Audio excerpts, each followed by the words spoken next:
Assalamualaikum warahmatullahi wabarakatuh. Halo semuanya, bagaimana kabarnya hari ini? Semoga sehat selalu ya. Pada kesempatan kali ini, kita akan melanjutkan pelajaran kimia. Pada minggu lalu, kita sudah belajar mengenai prinsip kerja larutan penyangga. Pada hari ini, kita akan belajar mengenai pH larutan penyangga bersama saya, Fiska Isneni. Disimak ya teman-teman.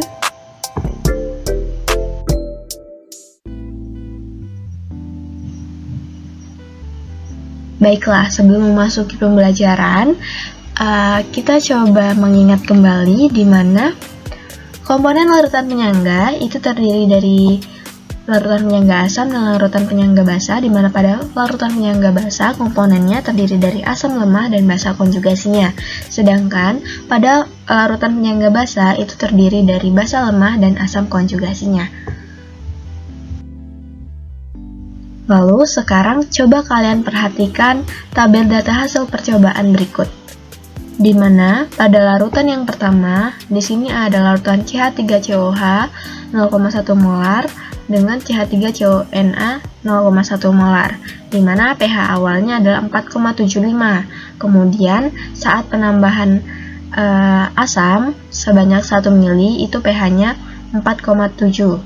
Sedangkan saat penambahan basa itu pH-nya 4,79, saat penambahan aquades pH-nya 4,74. Pada larutan yang kedua, NH4OH 0,1 molar dengan NH4Cl 0,1 molar, pH awalnya 9.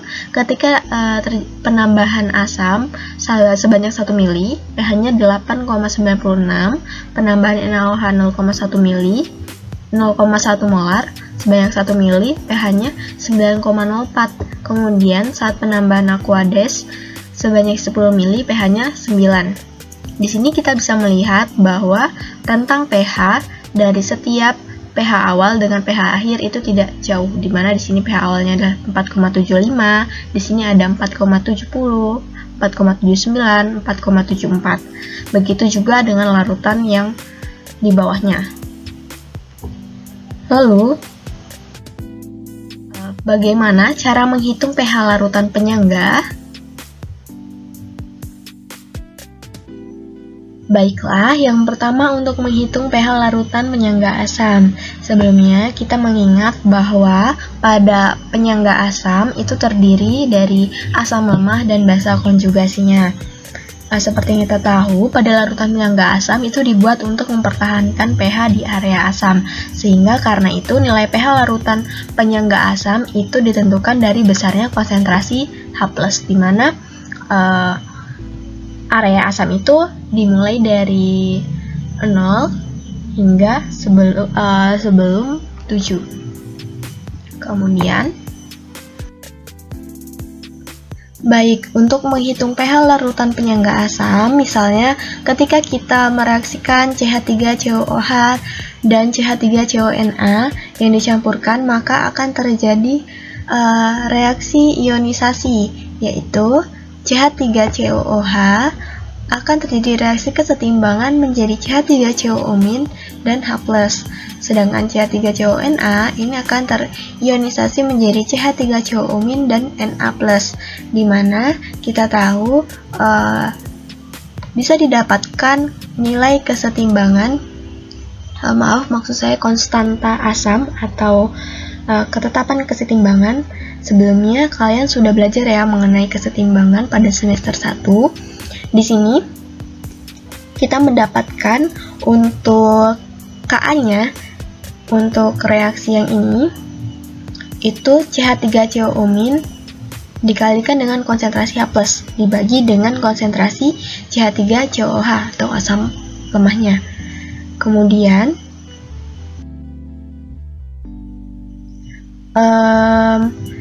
tadi kita sudah mendapatkan Ka-nya seperti ini. Lalu kita balikan, berarti di sini Ka dikalikan dengan CH3COOH itu sama dengan konsentrasi CH3CO- dikalikan konsentrasi H+. Lalu kita dapat memperoleh nilai H+ itu sama dengan konsentrasi H+ sama dengan Ka dikalikan CH3COO, konsentrasi CH3COOH dibagi dengan konsentrasi CH3COO-. Kemudian di sini kita tahu biasanya dalam suatu percobaan itu suatu larutan memiliki volume tertentu ya, memiliki volume tertentu untuk mendapatkan suatu konsentrasi, sehingga di sini karena volumenya itu sama, maka bisa kita coret sehingga nilai H+ itu menjadi konsentrasi H+ sama dengan Ka dikalikan mol CH3COOH dibagi dengan mol CH3CO-. Kemudian kita mendapatkan nilai H+ seperti ini, Ka dikalikan mol CH3COOH dibagi dengan mol CH3CO-. Kemudian sehingga secara umum konsentrasi H+ itu dapat ditentukan, yaitu di mana rumusannya konsentrasi H+ sama dengan Ka atau konstanta asam dikalikan dengan mol asam lemah dibagi dengan mol basa konjugasinya untuk larutan penyangga asam. Namun ini belum selesai, di mana untuk menentukan pH-nya kita harus memasukkan nilai H+ ke dalam rumusan pH, di mana rumusan pH itu pH sama dengan min log H+, di mana nanti kita sudah mendapatkan nilai H+, langsung dimasukkan ke dalam rumusan pH dengan rumus min log H+. Lalu selanjutnya untuk larutan penyangga basa. Sama, pada larutan penyangga basa itu komponennya terdiri dari basa lemah dan asam konjugasinya, di mana pada larutan penyangga basa itu dibuat untuk mempertahankan pH pada area basa. Oleh karena itu, nilai pH larutan penyangga basa itu dapat ditentukan dari besarnya konsentrasi OH-, di mana seperti kita tahu, area basa itu dari 7 ke atas sampai 14. Kemudian, untuk menentukan nilai pH larutan penyangga basa, misalnya ketika kita mereaksikan NH4OH dan NH4Cl, ketika dicampurkan maka akan terjadi reaksi ionisasi, yaitu NH4OH akan terionisasi menjadi NH4+ plus OH-, sedangkan NH4Cl ini akan terionisasi menjadi NH4+ plus Cl-. Lalu kita sama halnya seperti tadi, jika Ka adalah konstanta asam, maka Kb adalah konstanta basa. Kita dapat menentukannya juga sama, di mana di sini konsentrasi NH4+ dikalikan dengan konsentrasi OH- dibagi dengan konsentrasi NH4OH. Oke, tadi kita sudah dapat tetapan Kb-nya.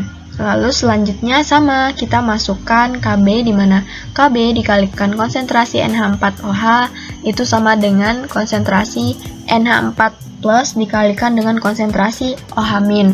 Lalu nilai OH- dapat ditentukan, yaitu konsentrasi OH- sama dengan Kb dikalikan dengan konsentrasi NH4OH dikali dengan NH4+. Kemudian kita tahu bahwa rumusan konsentrasi itu mol dikalikan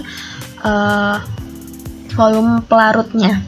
Biasanya kita pakai pelarut di sini. Jika volume pelarutnya sama, maka volumenya bisa dihapuskan sehingga rumusannya menjadi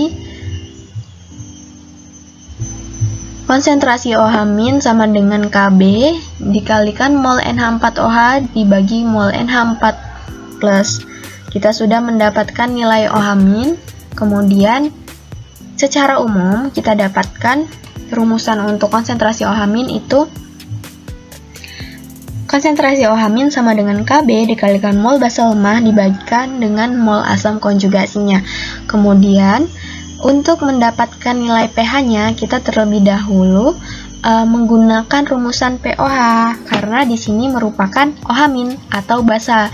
Jika dia asam maka dia langsung ke pH, namun jika dia suatu basa maka dia harus melalui POH seperti pada pembelajaran asam basa sebelumnya ya. Di sini langsung saja kita masukkan bahwa rumusan POH itu sama dengan min log konsentrasi OH min. Nilai konsentrasi OH min yang sudah ada di sini itu langsung dimasukkan ke sini. Namun itu belum selesai karena di sini didapatkan nilai POH yang kita butuhkan itu adalah nilai pH.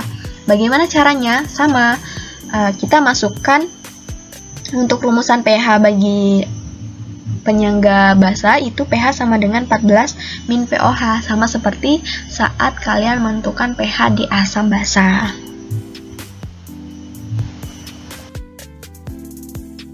Saya rasa sudah cukup mengerti ya. Selanjutnya untuk bahan diskusi, ajukanlah pertanyaan yang ingin kamu ketahui pada forum diskusi. Apabila teman lain memahami, dapat menanggapinya ya. Kemudian, tuliskanlah hal-hal yang telah kamu ketahui setelah menonton video ini. Tuliskan dalam forum diskusi dan buku catatanmu.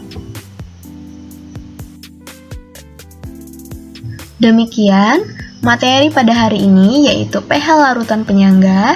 Semoga kalian dapat memahami dan selamat belajar dan selamat berdiskusi. Saya tunggu di forum diskusi ya. Terima kasih. Wassalamualaikum warahmatullahi wabarakatuh.